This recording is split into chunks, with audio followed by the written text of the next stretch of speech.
Nas escolas brasileiras, o uso de celulares está proibido.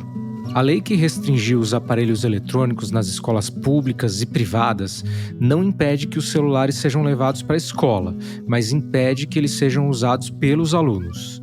Tem algumas exceções, como o uso dos aparelhos para atividades didáticas ou pedagógicas, sob supervisão de professores, o uso por motivos de saúde ou em algumas situações de emergência. Aí cada escola tem um protocolo de comunicação nesses casos.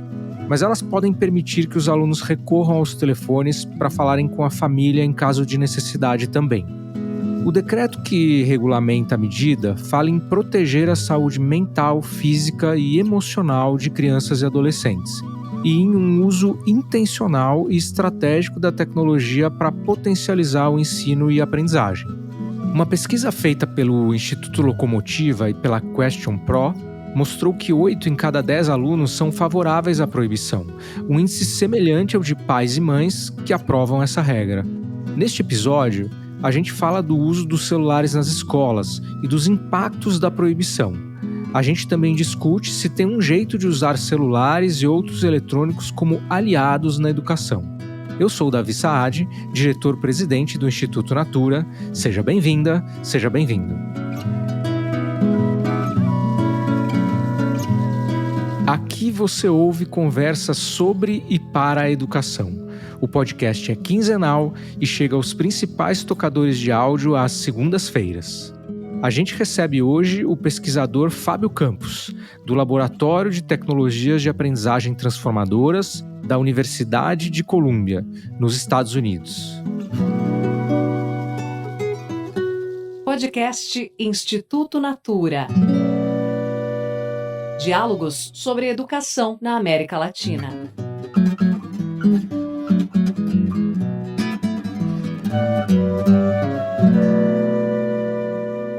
Fábio, primeiro queria te agradecer muito pela sua presença aqui, por esse tempinho para essa nossa conversa, que acho que vai ser muito interessante. Obrigado aí por você ter vindo aqui. Eu que te agradeço, Davi, e todos os seus ouvintes. Que bom que a gente está aqui batendo esse papo. Fábio, eu queria começar com algo que você disse em uma entrevista e que me deixou bastante intrigado para te ouvir mais sobre isso. Que você falou que você acha que a proibição do uso de celulares na escola é um fracasso social, mas que mesmo assim a gente precisa proibir. Primeiro, eu entendi corretamente o que você disse, por que você disse isso, queria entender tanto por que é um fracasso e também por que é importante. Bom, acho que antes de tudo, Davi, quando a gente tem que proibir o uso de alguma coisa na escola, quando a gente tem que chegar ao ponto de usar uma lei nacional discutida em congresso para dizer você, aluno, não pode usar algo que te pertence na escola, está proibido, e se você usar pode ter uma sanção contra você, eu acho que para a gente que é educador isso vai contra tudo que a gente tenta fazer e acredita, que é dialogar ao máximo, colocar as coisas em roda e tomar decisões consensuadas, né, com o próprio aluno, com as famílias. Então, acho que começa por aí sendo um fracasso. Mas, como você bem colocou, ainda assim, os alunos que estão sob a nossa tutela, seja no privado ou sobretudo no público, precisam dessa proibição nesse momento, né? Então, ela é um fracasso, antes de tudo, nesse sentido, por ser uma proibição unilateral. Eu acho também que é um fracasso porque a gente, educador e pesquisador de educação, vem conversando sobre a relação entre mídias digitais e educação, entre mídias em geral e educação, há 3 décadas, né? Eu costumo dizer que o Paulo Freire, quando era secretário de Educação da cidade de São Paulo, ele já falava, ele já era questionado sobre a história de será que a televisão e os multimeios, o CD-ROM, esses novos aplicativos aí nos anos 90 deveriam entrar na escola? Que o aluno quer entrar na sala de recursos, ficar usando e ele pode achar as respostas muito fácil. Olha como as discussões, né? Se a gente pensa no que a gente fala de chat GPT, são as mesmas.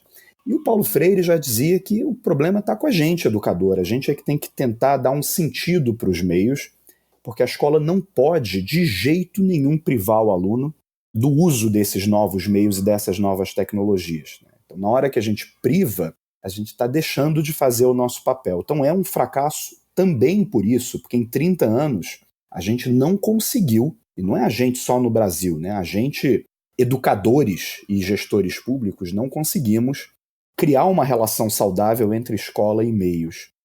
E vou dizer um terceiro e último fracasso que eu vejo, na verdade talvez esse seja até mais um risco, porque nós, pesquisadores de tecnologias e educação, vemos aí um risco de dar alguns passos atrás, porque a gente vem tentando colocar tecnologia dentro da escola há um tempo. A gente vem tentando mostrar as vantagens e os ganhos de alunos lidarem com meios digitais dentro da escola, disso está dentro de um bom planejamento. E o que eu sinto agora, e eu faço muita visita à escola, é de que há um meio de que qualquer contato com o meio, com o mundo exterior, possa ser nocivo ao aluno. Mas, de novo, a lei ela é necessária, é o que tem que acontecer nesse momento, né?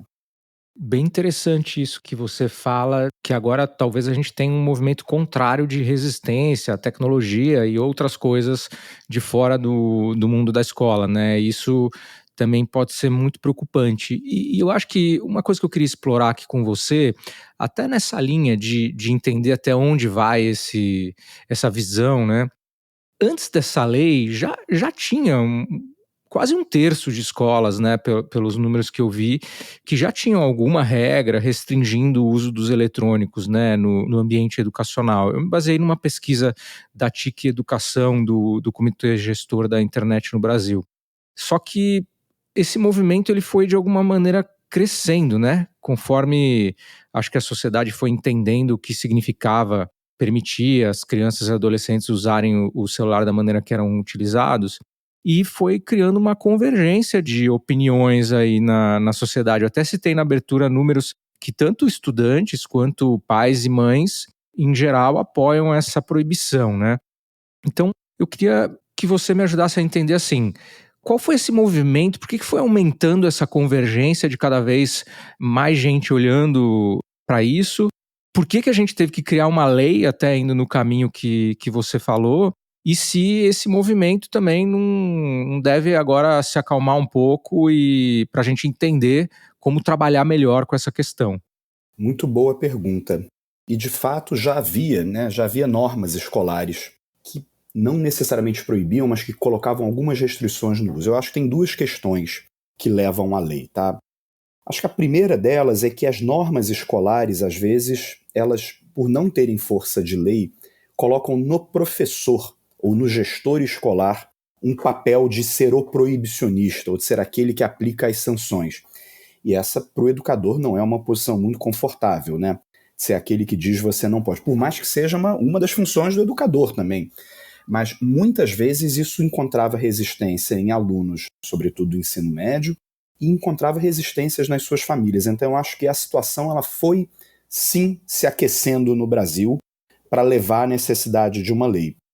Acho que tem um segundo fator, e esse é um fator que eu tenho ouvido muito, que é o crescimento das bets. Acho que uma coisa que a gente fala muito no país é que o celular ele é nocivo ao aluno. Acho que o que a gente mais escuta é porque ele tira a atenção do aluno no momento da aula, né, e tira a sua convivência na hora do recreio, e de que ao abrir esse canal para a internet e redes sociais, isso pode gerar questões patológicas mesmo, como ansiedade, depressão, ou expor o aluno a um risco de adultos se passando por crianças. Tem uma série de riscos, mas uma coisa que eu tenho escutado muito desde o final do ano passado são alunos se viciando em bet. Maio é um mês que é para se olhar muito no país o que vai ser a CPI das bets no Congresso, mas eu tenho visto muitos relatos, inclusive de pais, de alunos que eles eram olhados pelos pais dentro de casa, eram monitorados pelos pais, mas é o contrário do que a gente pode pensar. Na escola não estavam sendo monitorados para o uso dessas casas de aposta virtuais, né? E se me permite, talvez um fator político que gere a lei federal é que o secretário de Educação do Rio de Janeiro, o Renan Ferreirinha, passa uma lei municipal. São Paulo passa uma lei municipal também no final de 2024, e aí eu acho que o país se prepara então para dar essa resposta. E eu posso dizer para você, Davi, que o que eu tenho escutado nas andanças por escolas, sobretudo no Rio de Janeiro, que é onde eu trabalho mais, que os professores estão muito aliviados por ter um mecanismo legal agora que os proteja. E eles não precisarem mais ser as fadas mais dessa história.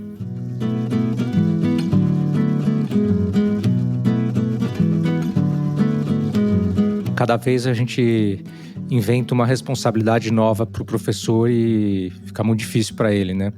Perfeito, eu entendo perfeitamente o que você falou. Queria te fazer uma pergunta bastante objetiva aqui, que é assim, ó. Na prática, se a gente pudesse listar quais são os 3 maiores problemas do uso do celular nas escolas, o que você pensaria? Porque eu ouço muito essa dualidade que é assim, tem gente que acha que não pode proibir o celular nas escolas porque ele tem um uso positivo para isso, isso e isso. Ou então tem que proibir porque ele prejudica dessa forma.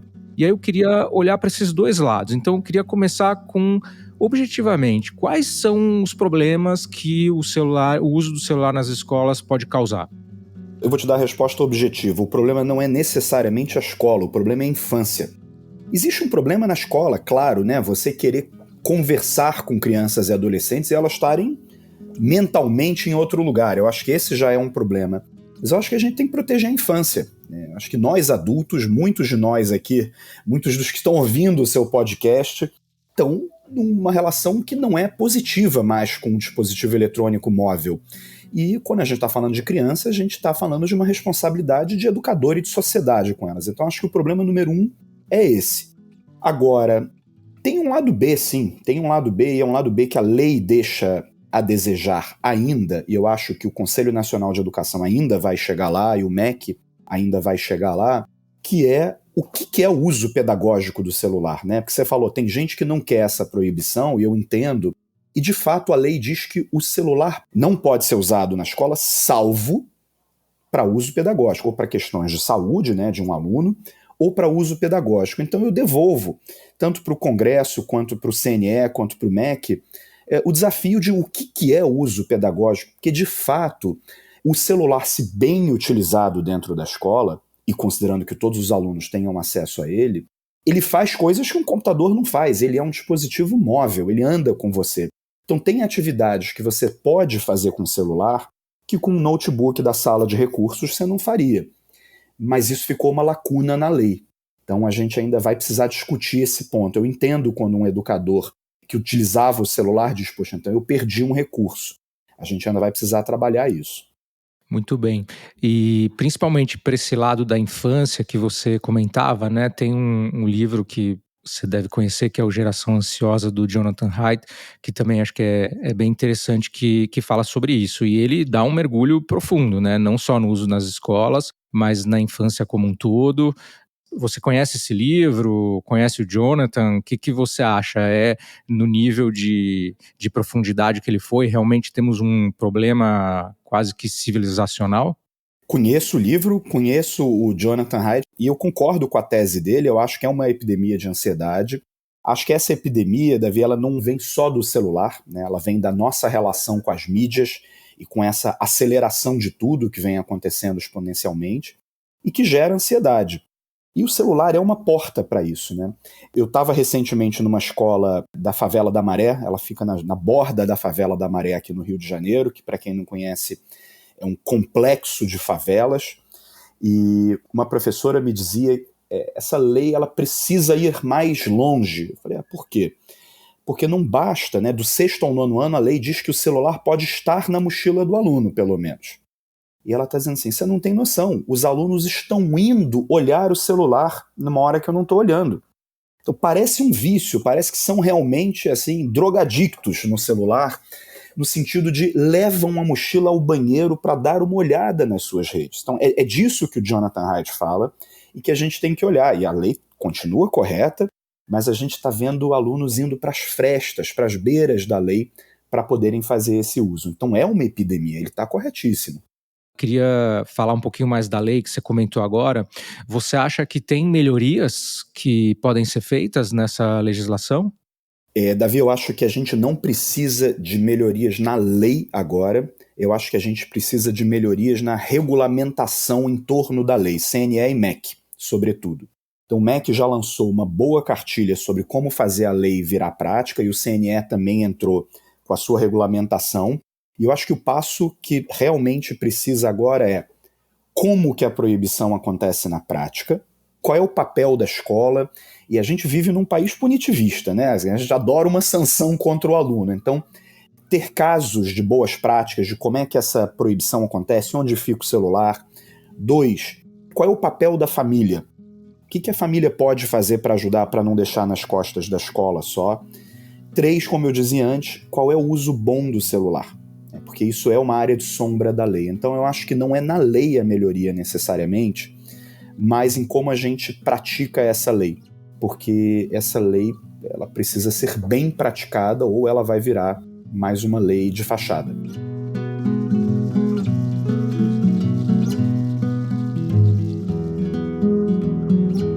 Perfeito. Então, puxando por aí, assim, uma vez que existe essa lei e ela tem que ser praticada, né? Estamos falando do ambiente escolar, temos os professores, os gestores escolares, os alunos, os pais. Pensando um pouco nos professores, dada a situação que a gente tem hoje, com a existência da lei, com essa epidemia que você comentava, né? Que dicas, sugestões, conselhos você dá para os professores que estão tentando muitas vezes fazer o básico e já é tão difícil pelas condições de contexto? Como você poderia ajudar o professor aí com algum conselho? Bom, primeiro conselho é que o professor seja parcimonioso no seu uso de celular também. Ele mesmo, né? Ele mesmo ser parcimonioso. E eu também, como professor, não sou parcimonioso no meu uso. Ontem eu fui chamado a atenção, eu dei uma aula para professores ontem, da Prefeitura do Rio de Janeiro, e eu olhei o meu celular mais de uma vez durante a aula que eu dei, inclusive no momento em que um outro professor falava. Então, isso só mostra que eu estou aqui falando no podcast e participo do mesmo fenômeno social que os nossos alunos participam. É o mesmo sintoma que eu vivo, né? Então, a gente não está acima de ninguém. Então, acho que o professor precisa ser parcimonioso. Agora, a segunda coisa, eu como brasileiro, professor Paulo Freireano, eu não posso me furtar a dizer que eu acho que as coisas precisam sempre ser colocadas em roda de conversa. Eu acho que eu não subestimaria nunca o poder de uma boa roda de discussão, de uma, de duas, de três, sobre um determinado tema. Eu acho que todo momento de tensão na sociedade é gerador para a aprendizagem. Essa é grande parte da teoria freiriana, e esse é um momento de tensão. E ele é um momento de tensão não só entre educadores e alunos, mas é entre também escola e família, né? Então, esses momentos de tensão, quando bem aproveitados como um momento gerador de aprendizagem, ele pode ser muito positivo. Eu acho que a escola que hoje só proibir sem proporcionar grandes discussões do porquê que está sendo proibido, do que estava acontecendo, de como pode acontecer no futuro, tendo essa discussão com o aluno e com a escola, vai estar perdendo uma grande oportunidade de cumprir o seu papel maior na sociedade, né? E eu estou vendo algumas escolas se organizando para fazer isso. Perfeito. E aí, indo para os outros atores importantes desse processo, pais e mães, enfim, responsáveis, imagino que um dos conselhos que você vai dar é da parcimônia, né? Imagino que tem a mesma questão. Mas assim, se você pudesse pensar em alguma coisa para ajudar pais e mães que têm filhos na escola, crianças e adolescentes, como que você poderia articular alguma coisa aqui? Para te responder, eu vou voltar para o Complexo da Maré, que eu visitei recentemente. Eu vou voltar lá, Davi, porque até então a minha resposta sempre tinha sido: pais, parem de ligar para os seus filhos. Existe uma epidemia de pais ligando para os seus filhos, pedindo para os seus filhos esconderem o celular. Eu tenho visto isso no público e no privado no Rio de Janeiro. Mas um caso na semana passada me alertou de que talvez a questão seja um pouco mais complexa. Eu estava nessa escola, na franja do Complexo da Maré, que é uma região do Rio de Janeiro marcada por muita violência, né, por violência urbana, armada, muito constante. E a diretoria e a coordenadora pedagógica da escola me alertaram para que os pais querem ter controle dos filhos por uma questão que foge ao controle deles, por uma questão que é de violência urbana e que acontece fora da escola, né? E essa é uma realidade brasileira muito carioca, certamente, né? Mas eu tenho absoluta certeza de que não acomete só o Rio, de que a gente precisa considerar. Então eu diria parcimônia para os pais na hora de ligar para os filhos. Diria para os pais, sim, para que eles também cuidem dessa relação com as redes em casa, mas eu também seria generoso com os pais nessa questão, a gente educador generoso com os pais, porque há questões que fogem do nosso controle e a gente vai querer conversar com os nossos filhos. Então, O ponto aqui é qual é o equilíbrio no meio disso, né? E o quanto que eu também posso ligar para a escola, às vezes, para falar com meu filho, para não incentivá-lo a ficar nesse uso, olhando o celular no banheiro, porque o pai pode colocar uma pressão em cima da criança. Agora, regrar esse uso dentro de casa é fundamental. Eu sou pai, eu tenho filho, e para mim é difícil colocar a quantidade de minutos que meu filho pode olhar, não pode olhar, mas é fundamental, senão a gente não tá tendo esse bom diálogo social. E continuar mantendo o diálogo dentro de casa. Eu adicionaria sempre essa questão da violência urbana, porque isso me chamou realmente a atenção recentemente. Esse ponto ainda não estava muito mapeado.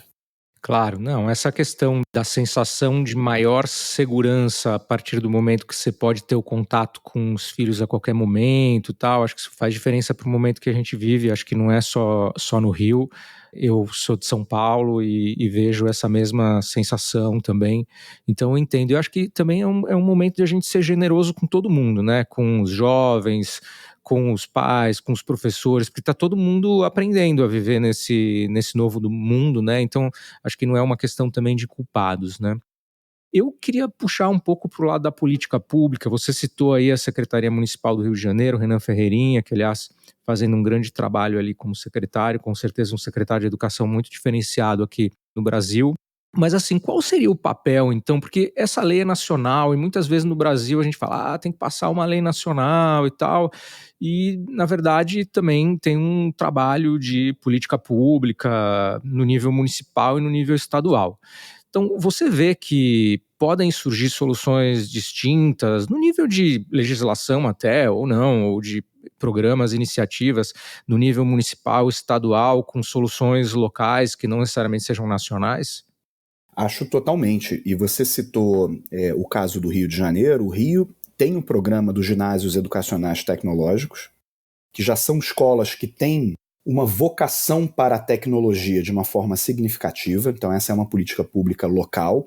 E uma característica importante do GETS é que ela trata cultura digital e educação midiática desde o Fundamental 1 com os alunos. Isso faz parte do programa. E educação midiática é fundamental para a gente contrabalancear aí a proibição, né? Você não só proíbe o celular, mas você começa a discutir os meios e a relação com os meios que a gente tem desde os alunos mais novos. Então é um dos pilares do programa. E eu acho que esse tipo de política, como o Rio está fazendo, que talvez outros municípios devam fazer. No caso de municípios muito pequenos, municípios de interior, o Brasil é muito diverso, talvez o MEC precise ajudar com alguns programas de educação midiática.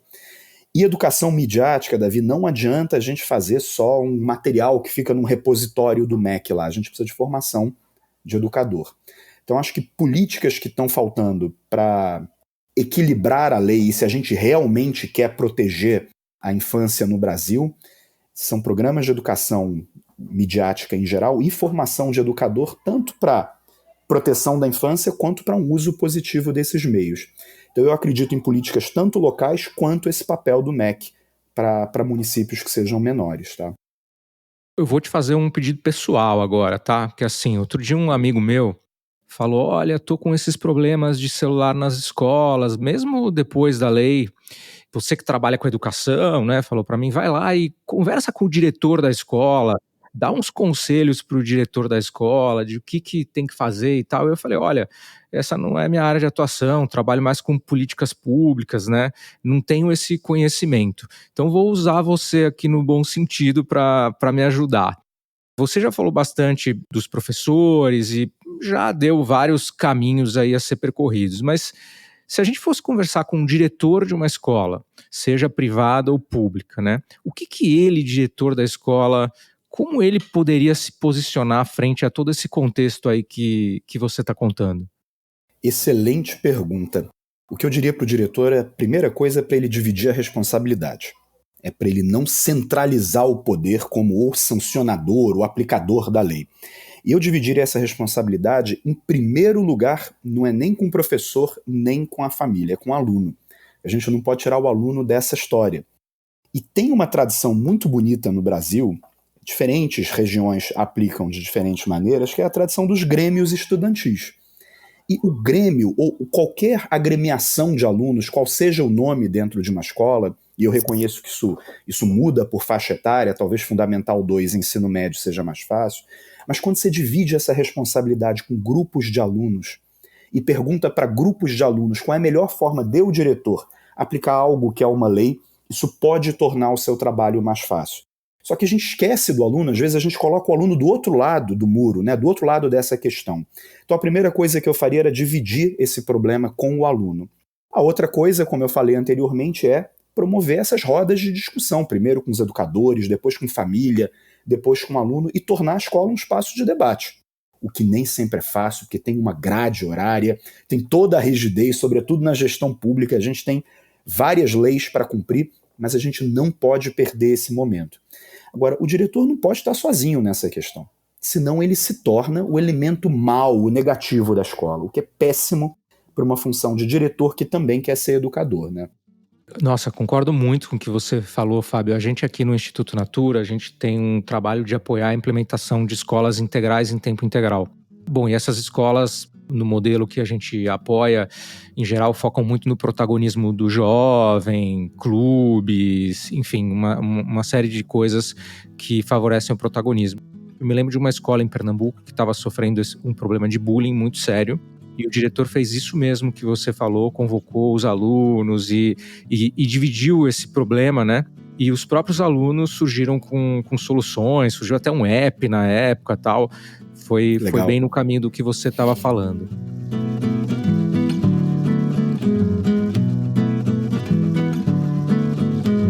Eu sempre termino esse podcast com uma pergunta, né? Que eu quero fazer para você também, que estou bem curioso para te ouvir. A gente aqui no podcast, às vezes a gente dá um mergulho na escola, mas em geral a gente fala muito de política pública, fala do país como um todo, como está a educação do país e tal. E você bem sabe que o Brasil, por mais que tenha tido melhorias na educação, ainda está muito longe de onde a gente gostaria. Então eu sempre faço uma pergunta que é: qual que você acha que é o sonho possível para a educação brasileira daqui a uns 10 anos, né? Assim, sob a tua perspectiva, sob a tua forma de ver, o que você acha que é possível a gente ver daqui a 10 anos na educação do Brasil de melhor, né? Que ao mesmo tempo é um sonho, é ousado, mas também com um pé na realidade. Que desafio essa pergunta, hein? Que desafio. Eu acho que o Brasil cresceu muito em inclusão, né? Em crescer a base de alunos, o percentual de crianças que estão na escola. É óbvio que falta crescer qualidade, então isso faz parte do meu sonho. Mas eu vou trazer a resposta para a área da nossa conversa. O Brasil ainda não tem uma política ou uma estratégia nacional robusta, chamada de estratégia, discutida periodicamente para o uso de tecnologias na educação. O mundo viveu uma pandemia onde tecnologia foi fundamental para o aprendizado e a gente não sabia o que fazer.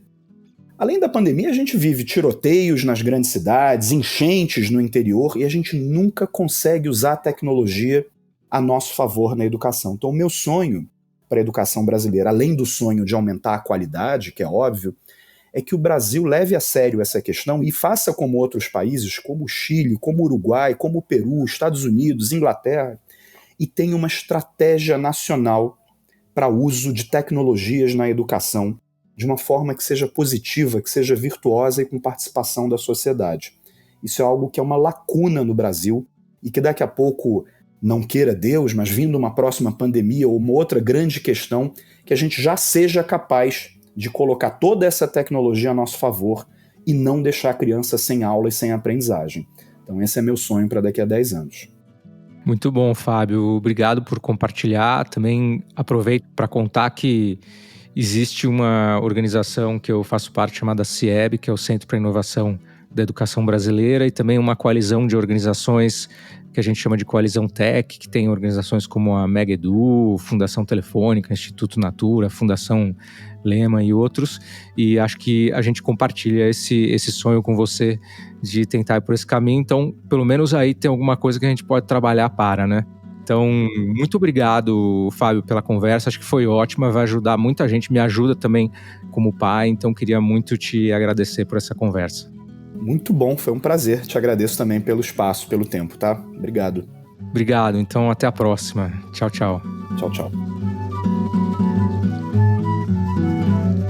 Esse episódio está chegando ao fim e queria te convidar a compartilhar essa conversa e deixar seu comentário. O professor Silas Serpa escreveu assim pelo LinkedIn: a transformação cultural e social que buscamos passa inevitavelmente por uma educação equitativa e inclusiva. Parabéns por trazer essa reflexão com profundidade e urgência. Muito obrigado pela mensagem, professor. Obrigado por ouvir o episódio, compartilhe ele por aí. Obrigado também às consultoras de beleza e à equipe de Natura Crer Pra Ver. O Instituto Natura está nas redes sociais, segue a gente no Instagram e no LinkedIn. A gente se encontra aqui de novo em 15 dias. Até lá!